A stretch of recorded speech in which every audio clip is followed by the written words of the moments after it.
तांत्रिक की कहानी। गांव के बाहर एक विशाल पेड़ था जिसे लोग भूतिया मानते थे। ये पेड़ इतना पुराना था कि उसकी शाखाएं आसमान को छूती हुई लगती थी और उसकी जड़ें जमीन के अंदर गहरे तक फैली हुई थी। पेड़ की छाया में हमेशा अंधेरा रहता था, भले ही दिन का समय हो। गांव वालों का कहना था कि इस पेड़ के पास से गुजरने वाले लोगों को अजीब आवाजें सुनाई देती थी और कई बार उन्होंने पेड़ के पास भयानक चुड़ैल को देखा था। गांव का कोई भी व्यक्ति रात के समय उस पेड़ के पास जाने की हिम्मत नहीं करता था। एक दिन गांव में एक तांत्रिक का आगमन हुआ।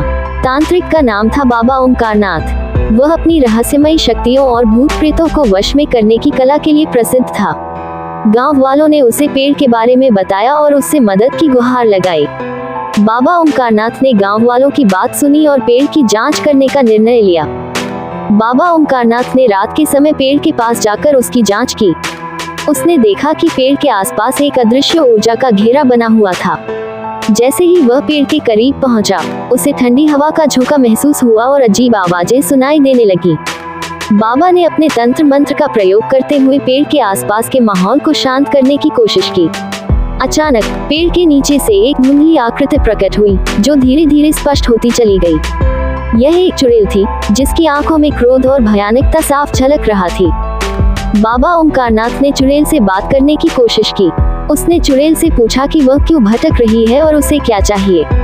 आत्मा ने बताया कि उसका नाम कावेरी था और उसकी हत्या कई साल पहले इसी पेड़ के नीचे की गई थी।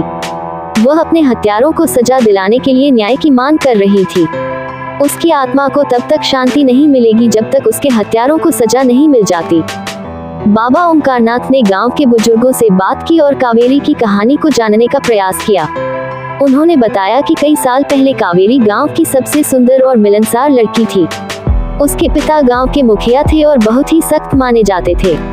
कावेरी की सुंदरता के कारण गांव के कई युवकों ने उसे प्रपोज किया था, लेकिन उसने सभी को मना कर दिया था क्योंकि वह किसी और से प्यार करती थी।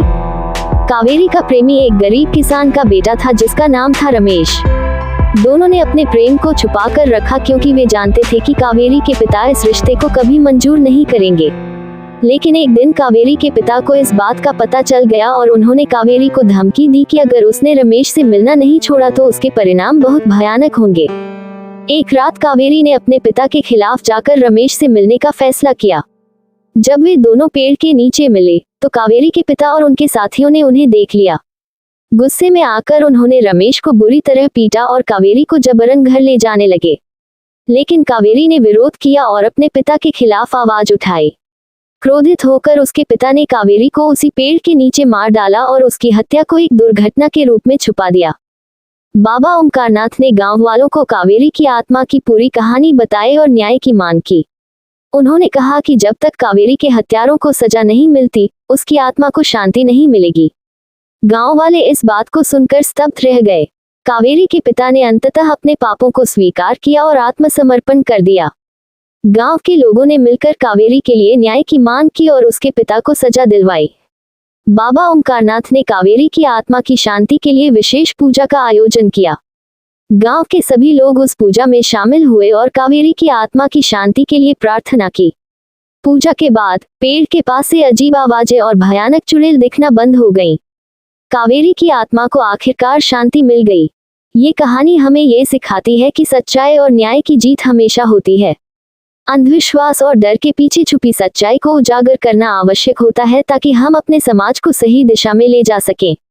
बाबा ओमकारनाथ की हिम्मत और धैर्य ने गांव वालों को एक नई दिशा दी और उन्हें सिखाया कि अंधविश्वास के पीछे छुपी सच्चाई को जानना कितना महत्वपूर्ण होता है।